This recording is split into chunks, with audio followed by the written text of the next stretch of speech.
sexuais, enfim, mas eu acho que tem uma coisa a mais. O homem, ele está adquirindo algumas funções que eram consideradas funções femininas. Então, se você vai na Europa, por exemplo, hoje, os banheiros públicos, eles têm trocador de bebê no banheiro masculino. Há 15 anos atrás, você só encontrava no banheiro feminino.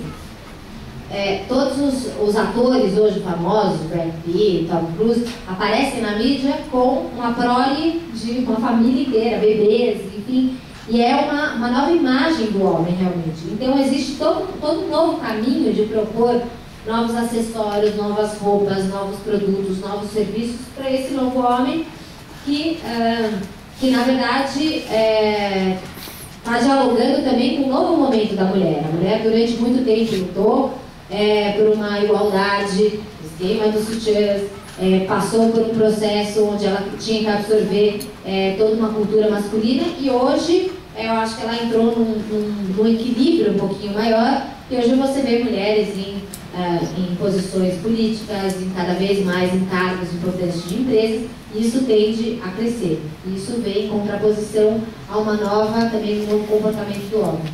Então, como vocês podem ver aí, uma série de acessórios, de looks e de uma tradução disso em termos estéticos.